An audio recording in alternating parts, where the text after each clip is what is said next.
So you can sit here, Angela. Yes. And Paul. Stefan.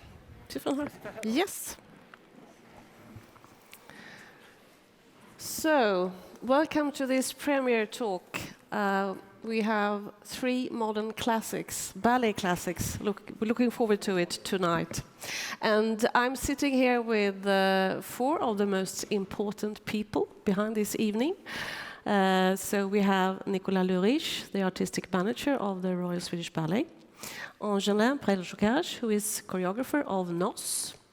Paul Bose, who has been working with, how do you say it? Agon? Agon, yes. And Stefan Solyom, conductor of this Stravinsky program.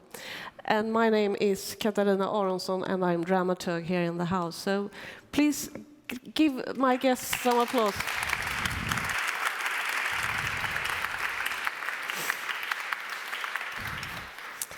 So, well, I think I should start with you, Paul, because it's the first time that you're working in this house. Yes. Yes, it is. It's the first time I've come to teach a ballet here, but I was here a year ago, and then just last May, working with the company, teaching company classes. Great to have you here in the house. Thank you. Yes. Angelin, this is not your first time? You have... Yes.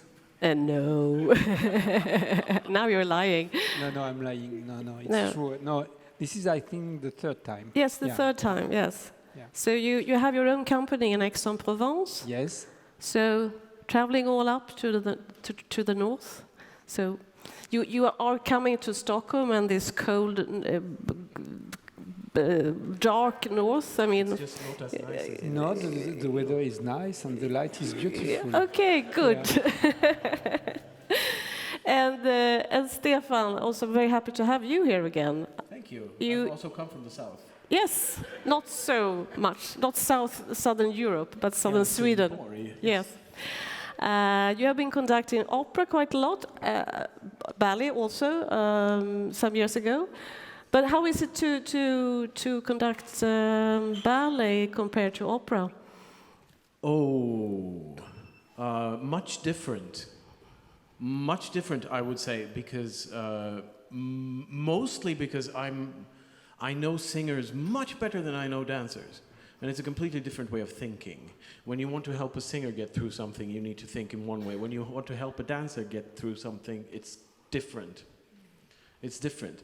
The impulses I give with opera are much softer.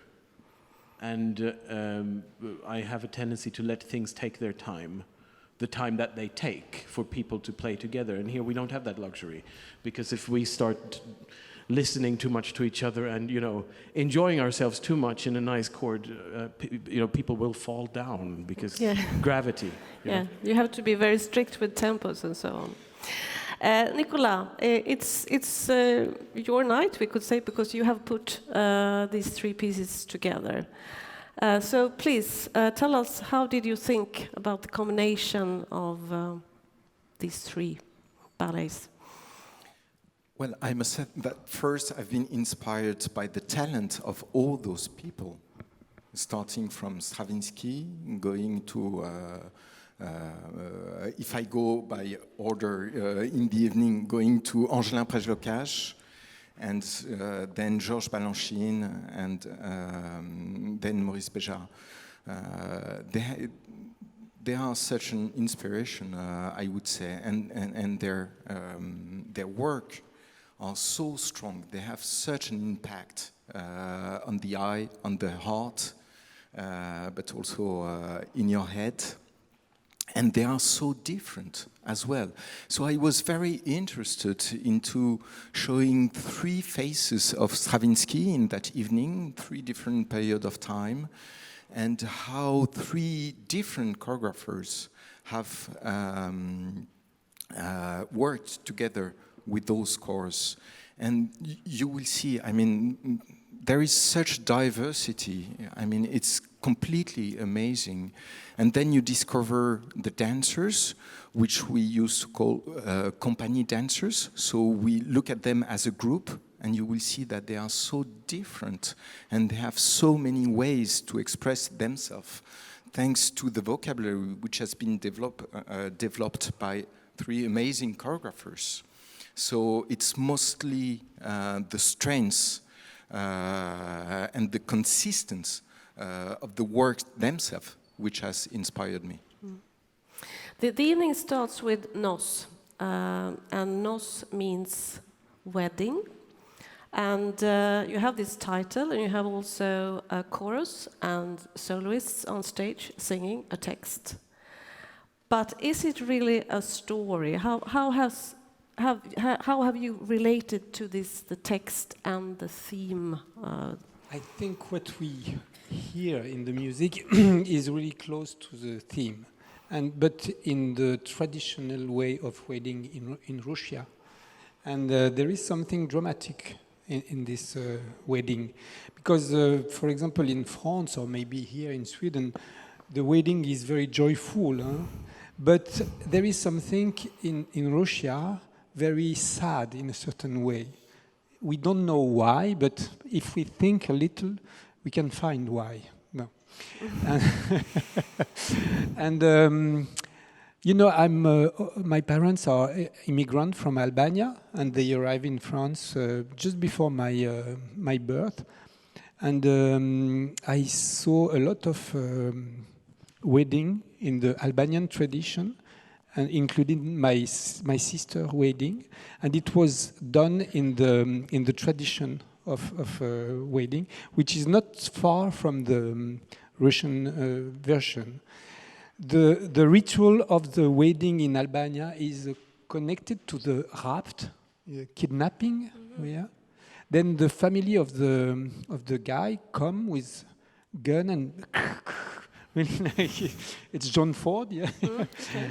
And they simulate the rapting of the bride. Mm. And then it's really dramatic, and everybody's crying, especially the women, because the men are, you know. And I was inspired by these 2 sensations: the Russian traditional wedding and the Albanian wedding. Mm-hmm. That's why there is some puppet dressed with bride, yes, and they are manipulated.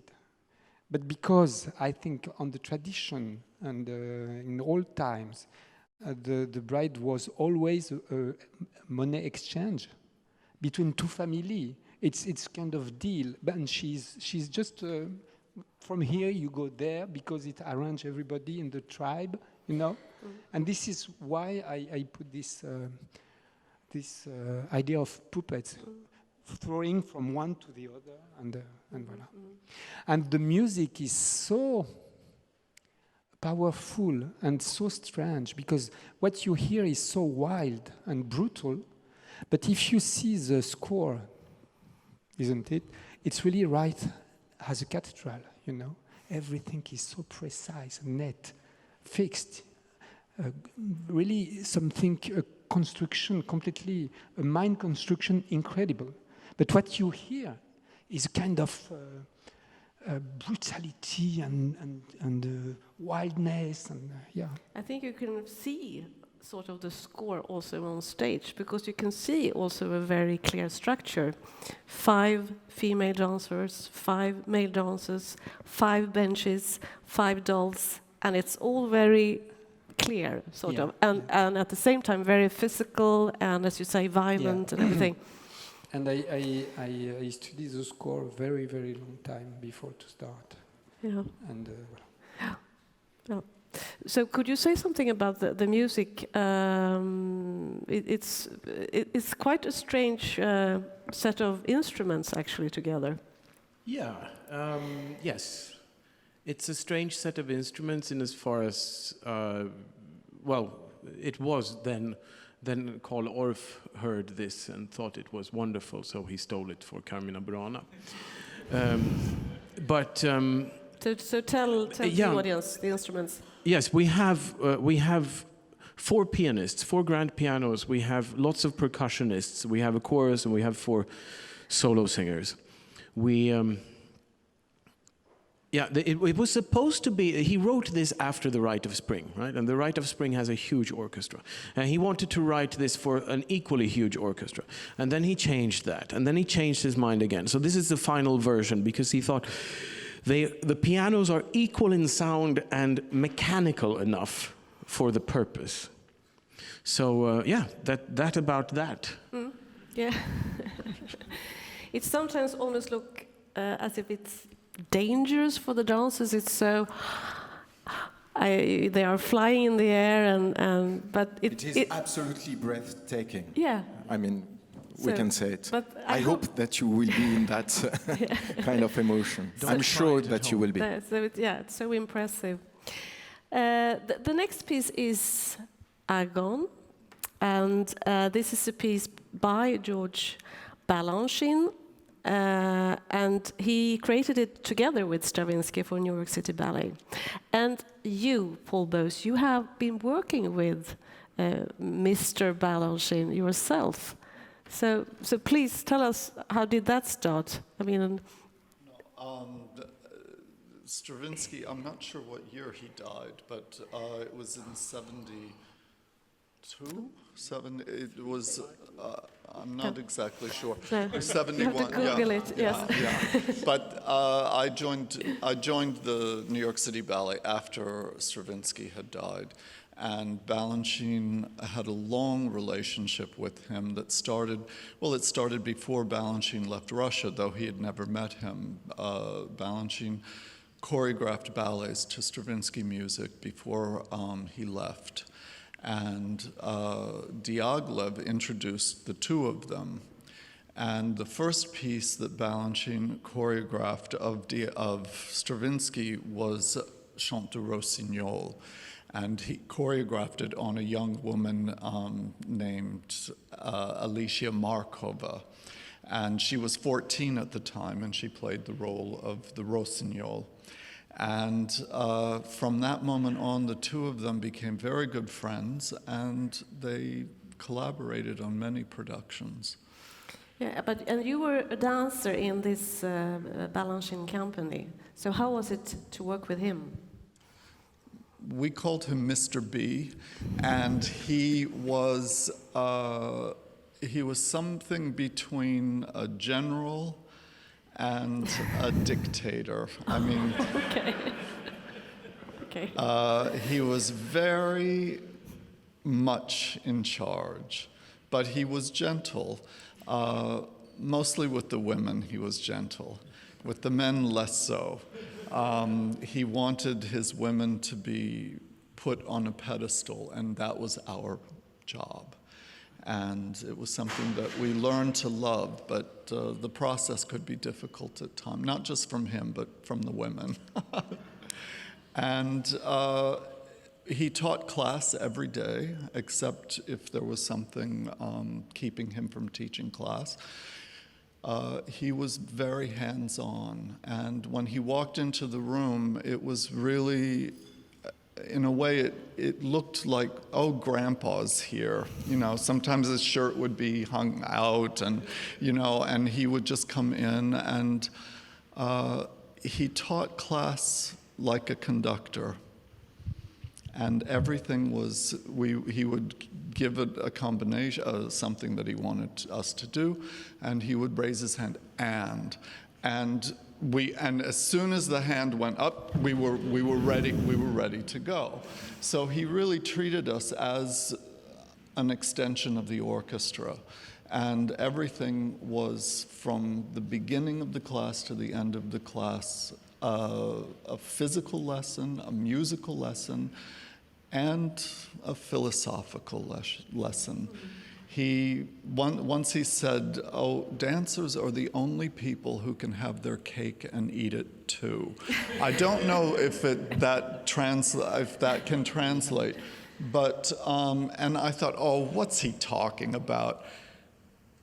I'm from the middle of nowhere in the country, and here I am in the Golden Room. we can have our cake and eat it too. Yeah. Yeah.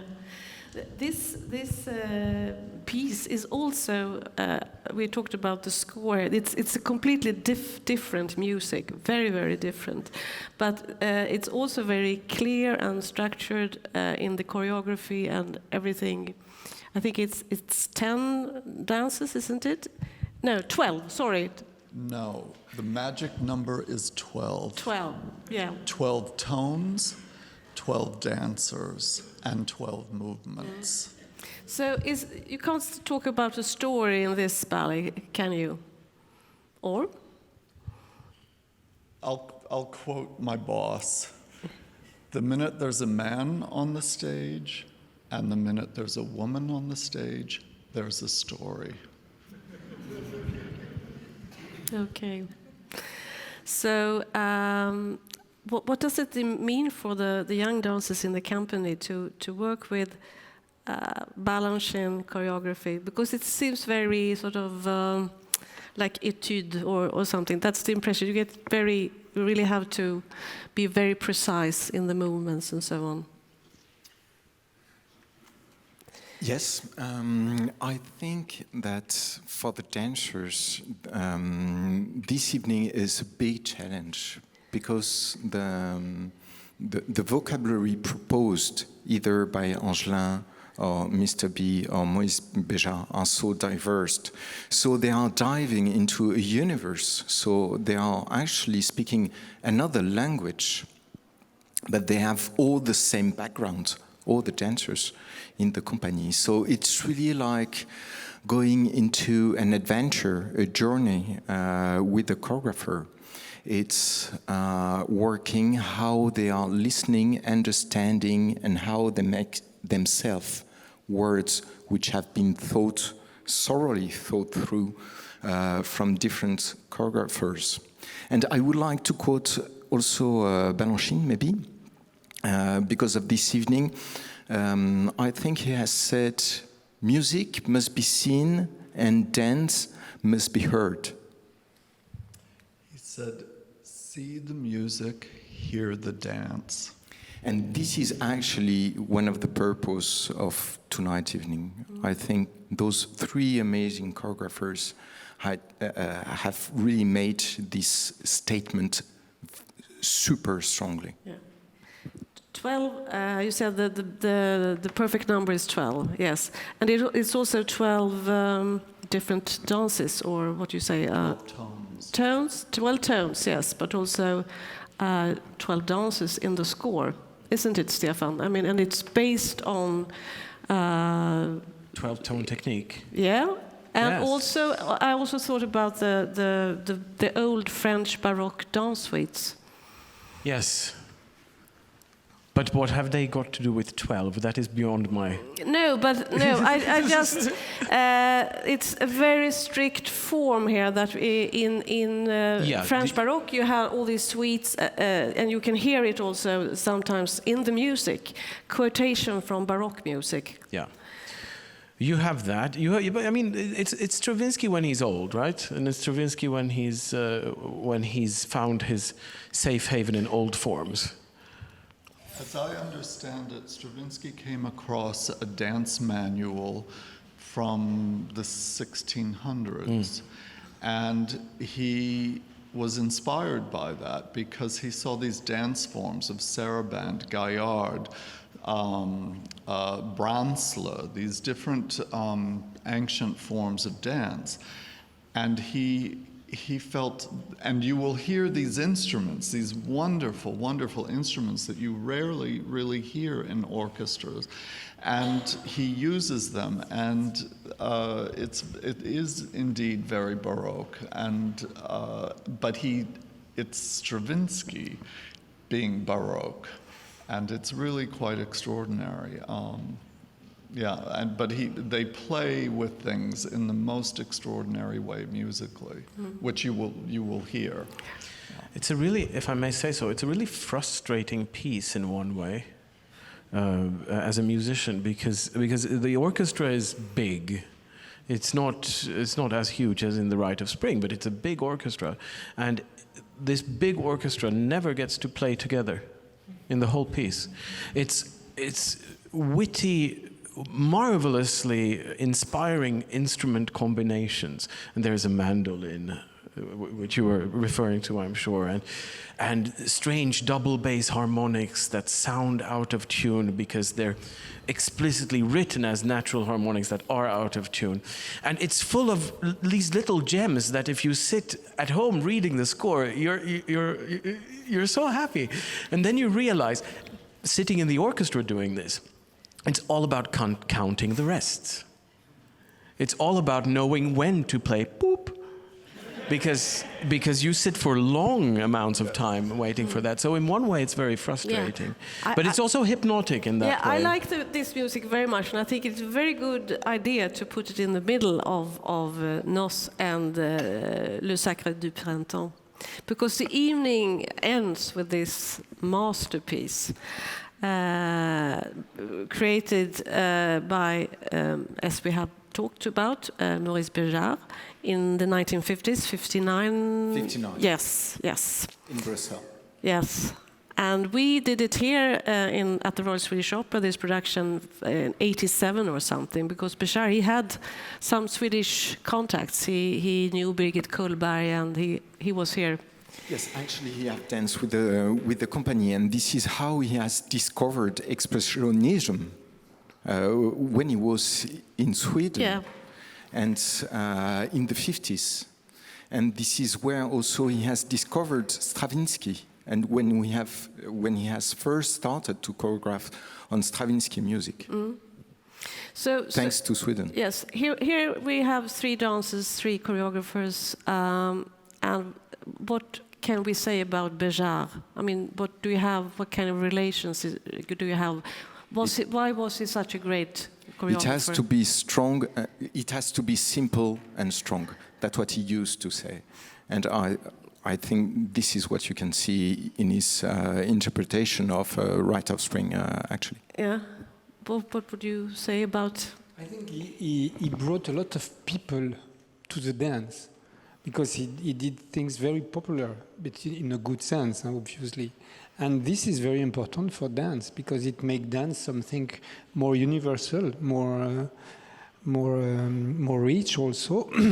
And for all the generation who follow him, it was like a gift from him. Mm. You have made your own Sacre du Printemps.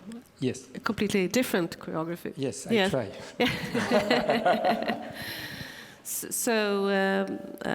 I mean, what is very bizarre is all the Sacre du Printemps are very different. Why? Because I think Sacre du Printemps is speaking about sexuality, and so sexuality is something very common to all the humanity, but each of us have a personal feeling and sensation of what is sexuality. And all the choreographers who has take Sacre du Printemps has tried maybe to speak about that, this specificity of each people facing this universal theme. Yeah. And Paul, do you want to add something? Well, the main point is that Balanchine and Béjart were polar opposites, because for Balanchine, he said ballet is woman, because he felt ballet was a feminine art.